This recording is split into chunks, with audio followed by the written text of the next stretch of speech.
वितरित केल्याप्रमाणे. पुढे गेलो आपण. धन्यवाद अध्यक्ष महोदय. प्रथमतः मी सभागृहाला पुढे गेलो ताई. अवगत करतो पुढच्या वेळेला की मी अध्यक्षांच्या परवानगीने हे आर्टिफिशियल फुलं सभागृहामध्ये घेऊन आलेलो आहे आणि ही आणण्याचं मूळ उद्दिष्ट म्हणजे ही आर्टिफिशियल फुलं अध्यक्ष महोदय अनेक समारंभामध्ये वापरली जातात.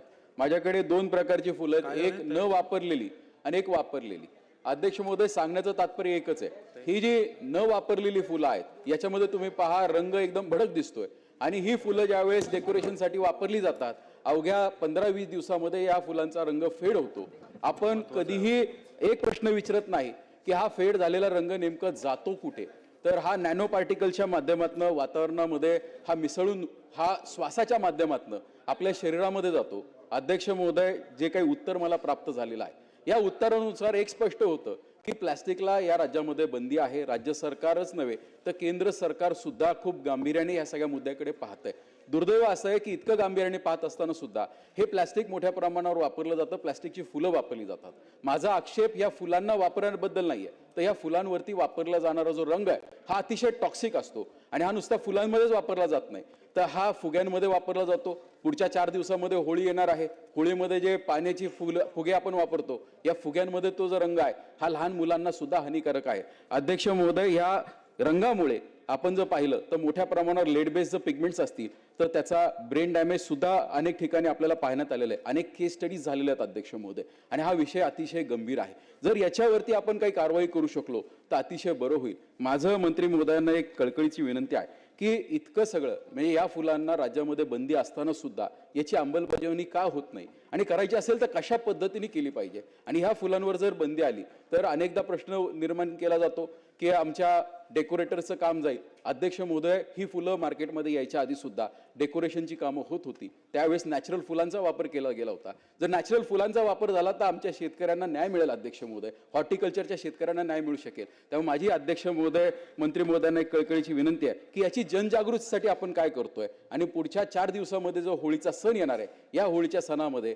हे जे टॉक्सिक केमिकल आहेत याचा वापर आपण कसा रोखू शकतो. त्याचबरोबर ही फुलं वापरल्यानंतर डेकोरेशन झाल्यानंतर याची विल्हेवाट कशा पद्धतीने लावली जाते, कारण दुर्दैव असं आहे की ही फुलं ज्यावेळेस विल्हेवाट योग्य पद्धतीने लावली जात नाही ती जनावरांच्या खाण्यात आली तर जनावरांना त्या ठिकाणी इंटेस्टाईनचे रोग झाल्याशिवाय राहत नाही. ही फुलं जर पाण्यामध्ये मिसळली गेली तर ते आपल्या पिण्याच्या पाण्यामध्ये जर हे केमिकल्स आले तर त्याचे दूरगामी परिणाम हे झाल्याशिवाय राहणार नाही. अध्यक्ष महोदय, एकच गोष्ट या ठिकाणी ऍड करतो. आपण पाहतो आमच्या अनेक प्रश्न 3 प्रश्न विचारले अध्यक्ष महोदय आपलं जर लक्ष असेल तर.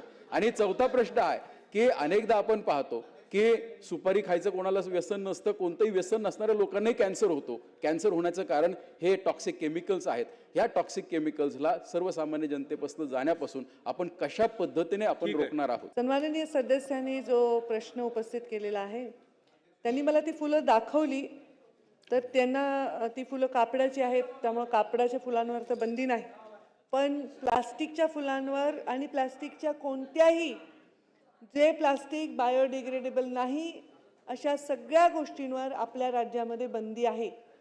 म्हणजे आपल्या राज्यामध्ये ही बंदी देशामध्ये सगळ्यात आधी आपण सुरू केलेली आहे. ह्याच्यापूर्वी कोणत्याही राज्याने केली नाही. ही बंदी आपल्या राज्यामध्ये केलेली आहे.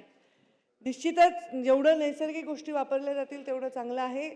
तर ही जी फुलं आहेत ह्या फुलांचं त्यांनी क्लेम केलं की त्याचं केमिकल हे हानिकारक आहे.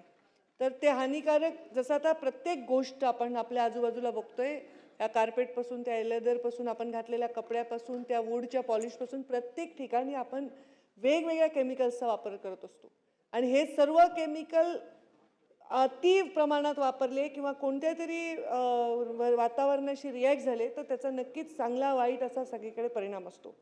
या राज्यामध्ये प्लास्टिक जे डिग्रेडेबल नाही, बायोडिग्रेडेबल नाही, ज्याचा पूर्णपणे ऱ्हास होत नाही, हे वापरायला बंदी आहे. त्यांनी जी फुलं दाखवली ती कपड्याची फुलं आहेत. त्यांचं म्हणणं आहे की ते हानिकारक आहेत. तर त्यांनी ती कुठून विकत आणली असतील तर त्या दुकानांनी कुठून प्रोक्युअर केली असेल ह्याची चेन जर उघडकी आली तर त्याचं मॅन्युफॅक्चरिंग उघडकी येईल, आम्ही कारवाई करू. परंतु अशा रँडम एखाद्या गोष्टीची आपल्याला कारवाई करता येणार नाही. पण आमचे इन्स्ट्रक्शन्स ऑलरेडी आहेत.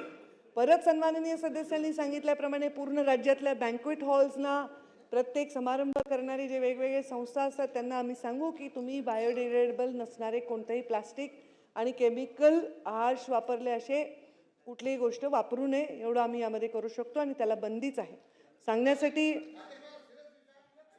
उत्तर होऊ द्या मंत्री महोदयांचं. असं कसं हरीश नाही, ते दुसरा भाऊ, विषय आपण आहे. ज्येष्ठ सदस्य आहे. आणि उत्तर होऊ द्या ना. याच्यामध्ये आम्ही जी कारवाई काय करतो याच्याबरोबर मला सन्माननीय सदस्यांनी विचारलेलं आहे. तर यामध्ये आम्ही कारवाई करतो, वेगवेगळ्या आम्ही केसेस याच्यामध्ये करतो. प्लास्टिक आम्ही टन्स ऑफ म्हणजे 4135 टन असे प्रोडक्ट आम्ही सीज केलेले आहेत आणि ते परत आम्ही विघटनासाठी देतो. ह्याच्यामध्ये आम्ही जवळपास 25 कोटी रुपयाचा फंड आतापर्यंत विविध माध्यमातून आम्ही फंड नाही त्याचं फाईन कलेक्ट केलेलं आहे. म्हणजे लोकांना आम्ही फाईन लावलेला आहे. अशा प्रकारचे जिथे ते जप्तही केले आहे त्याला फाईनही लावलेला आहे. आणि असे व्हायलेशन जेवढे म्हणजे आता माझ्याकडे जो डेटा आहे 92,000 ठिकाणी हे व्हायलेशन आम्हाला आतापर्यंत गेल्या 4-5 वर्षातले आकडे जर सांगितले तर हे सापडलेले आहेत. त्यांच्यावर आम्ही कारवाई केलेली. 5 ह्याच्यामध्ये पहिल्यांदा जर पकडलं गेलं तर ते 5,000चा ऑफेन्स 5,000चा फाईन असतो. दुसऱ्यांदा पकडलं गेलं 10,000. पण तिसऱ्यांदा पकडलं गेलं तर त्यांना जे 3 महिन्याचं जेल आणि 25,000चा फाईन अशी शिक्षा देखील आहे. त्यामुळे ह्यामध्ये आम्ही पर्यावरण विभाग म्हणून वेळोवेळी या तपासण्या करतो. ह्याच्यामध्ये शाश्वती करतो की हे आम्ही होऊ देणार नाही. पण त्याच्याबरोबर आम्हाला लोकल बॉडीज तिथल्या ज्या आता समजा एखाद्या नगरपालिकेमध्ये असे बँक्वेट हॉल असतील तर त्यांनी सुद्धा या गोष्टीमध्ये कारवाई करावी असं अपेक्षित आहे. आपण सांगितल्याप्रमाणे होळीचा जो सण येतोय त्याच्यामध्ये अवेअरनेस आम्ही दिवाळीमध्ये अवेअरनेस करतो, आम्ही होळीमध्ये अवेअरनेस करतो, आम्ही गणपती आता POPचा एवढा मोठा विषय होता तो अत्यंत व्यवस्थितपणे हाताळला. सगळीकडून कौतुक झालं. एवढा मोठा गणपती विसर्जनाचा जो आपला कार्यक्रम असतो त्याला त्याच्या अटी शर्तीप्रमाणेच त्याचं विसर्जन झालं. त्याचं रिसायकलिंग करण्यात आलं. जे काही छोट्या छोट्या हौदामध्ये गणपती विसर्जित केले त्याचं सुद्धा एक चांगल्या पद्धतीने आपण हे कामकाज करत आहोत. आणि तसंच आता होळीच्या सणाला सुद्धा आम्ही एक जागृती म्हणून की कोणीही केमिकल हे कलर हार्श केमिकलवाले वापरू नये अशा प्रकारचे त्या सगळ्या लोकांना तशा सूचना देण्यात येतील, अवेअरनेस करण्यात येतील. आणि सजावटीसाठी म्हणून नाही तर थर्माकोलच्या प्लेट्स असतील, प्लास्टिकच्या प्लेट्स असतील, लागणारे जे काही साहित्य असेल जे डिग्रेडेबल नाही त्या सगळ्यांना बंदीच आहे. त्याला वापरलं तर त्याच्यावर त्याचे प्रावधान देखील आहे.